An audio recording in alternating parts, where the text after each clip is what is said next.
Europe has been living a process of integration and globalization, and how does this process affect the protection of the fundamental social rights, specifically the rights to work in Europe?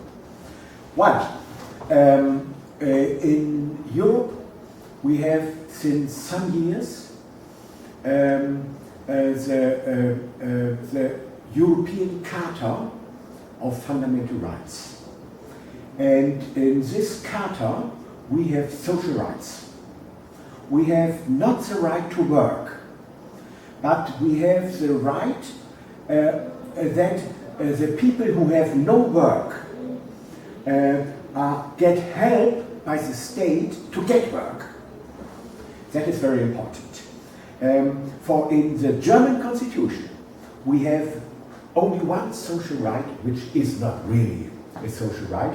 That is the right of the mother to get help by society in Article 6, Section 4. That is nearly nothing. We have this new convention, which is very important for us. It starts now, and it will change the scene. You must understand, we in Europe had up to 1989, it is not very long ago, the separation between the West and the East. And that was a very ideological time. In the East, only social rights, right to work. In the West, only bourgeois or liberal rights. And this scene has completely changed, and we are now developing an adequate system of rights to freedom and social rights. How about your current researches and studies? How do they relate the fundamental social rights as a positive obligation by the states? Do your current studies and researches relate in any point about these positive obligations? Yes. In my theory of constitutional rights, published in 1985, I have developed a model of positive rights, and I was nearly the first one in Germany who has developed it. I make a classification of three types of positive rights. There is first the right to protection. That is protection against private interference with your rights. The right to protection, for instance, concerns many questions of labor law. That is, when you can be dismissed as a worker. The protection, the social insurances and these things. That is the right to protection. Then we have the right of organization and procedure. How to organize the dealing concerning between trade unions and the people who give you the work, the industry, trade union and industry, that must be organized. And this is a very important question, the procedural question concerning social rights, and then naturally the social rights in the narrower sense. The most important social right in the narrower sense is the right to an existential minimum. And I'm very happy I had this theory many years ago, and it's in 2010, February 9, our Federal Constitutional Court said there exists, in spite of the fact it is not written down, there exists in the German Constitution a right to an existential minimum, and they base this right on two things, on human dignity and the principle of the social state. And these were exactly my argument in 1985.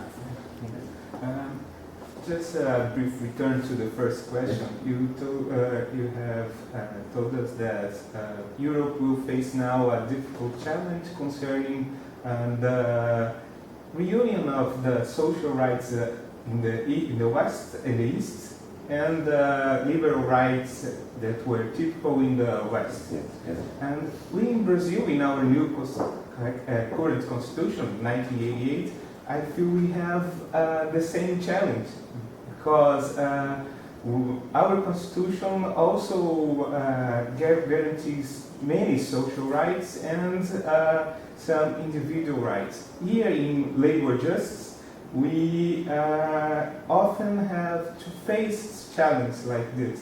Do you think that the Brazilian experience can be used to any point by the Europe new experience after the fall of the Berlin Wall? Yes, I think we are living, you in Brazil and we in Europe, in a new epoch of human and constitutional rights. The old scheme, either liberal capitalism or socialism, is dead. And it is a wonderful thing and a difficult thing. We must combine both things, freedom and social protection. Then we have a just state. If we have no freedom, we have no just state. If we have no social protection, we have no just state. Justice requires both. And at exactly this point, my theory of balancing enters. It is a matter of balancing. For instance, if you protect workers from dismission, that is a right, that is interference with the right of the entrepreneur. But you must have such interferences, but they must be proportional. And therefore I will say, the key to the solution of the conflict, you have a conflict between the social dimension, that is old socialism, and the liberal dimension, that is old capitalism. You have now incorporated this into the legal system. It is not on the wall. Outside we have the socialists, outside we have the capitalists. We now have both ideas in one system, and it is the main problem of legal system, modern legal system, as Europe, Brazil, but also China. They work hard on it. I know them very well.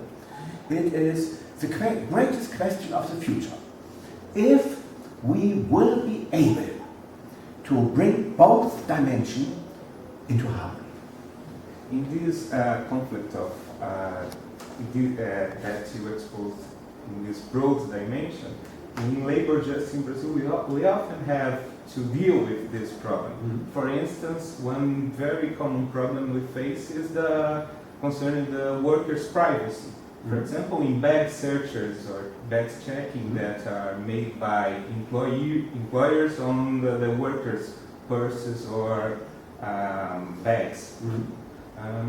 We in our justice we have many problems that ask the judge to solve this conflict between the privacy and the property on the other side. And do you know of any decision in Europe or the country that used proportionality to solve this conflict on bag searches? Well, we have not so much this conflict because it is in most cases resolved by organization that they leave their bags in a room before they enter, and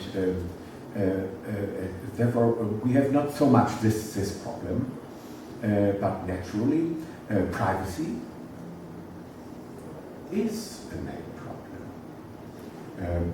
For what is the English word surveillance, that you have a camera. Yes. And the camera problem is our main problem. And we have a number of decisions which says cameras are only allowed if the personal area is not too intensively interfered with. Therefore, we have a rule, if we don't know exactly what is, then privacy has precedence. Precedence of privacy. This solution by using lockers before the workers enter in the workplace, can we assume that we are using the second step of the proportionality, the necessity? Yes. Since we have another measure as efficient and with less interference on privacy, then the measure of back search wouldn't pass the second. Yes. And the owner of the enterprise is obligated by law to organize it.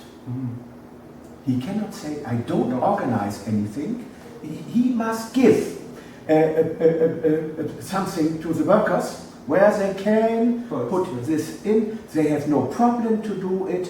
It must be secure. It costs money for him, but it is required by the fundamental rights of the workers. In Brazil, we have not such rule, so we must establish. Yes. So it must be established by the courts. If the parliament does, if the parliament is not able, for instance, with our existential minimum, it did not make it in the right way. If the parliament is not able to protect the fundamental rights, then the court has the job to do it. I have written a thesis in my studies that we could establish a rule by the judge with your balancing law, in the that since the back search wouldn't pass the necessity test, yes, then we could establish a rule that back searches would be disproportionate and thus illegal and unconstitutional. And then then we could use this rule just by substitution in the following cases. Yes, you are completely right. I completely agree with you.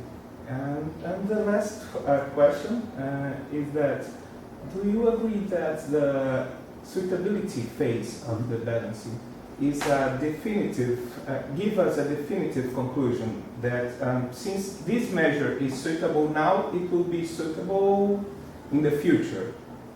But the necessity is always a provisory conclusion, because with the technology and the new social relation, there can be new measures that could make the measure you are analyzing, it may become less efficient than a new measure. Thus, the necessity is always a provisory conclusion. Naturally, for the necessity test is a test with respect to the factual possibility and the factual world in our times, especially in our times, permanently changes. Always new things are invented, and therefore, as soon as the factual possibility of change, you must make a new test. You are completely right. And can we use this conclusion to provide some criteria for the precedent reviews? For instance, when a court ruling on a conflict of fundamental rights that is based on suitability or that is based on necessity test, then we could use this as a criteria for reviewing the precedents. Yes, you must have precedents because equality requires adherence and legal certainty to precedents. But precedents are not taboos. And as long as the factual circumstances have not changed, you must adhere to the precedents. And as soon as they have changed, you must change them. And naturally, it is also possible that the evaluations in an old decision has been wrong. Judgments of courts can either be correct or incorrect. And there are incorrect judgments, and then you have an obligation, because law always raises a claim to correctness. to make the correct decision and then must correct it.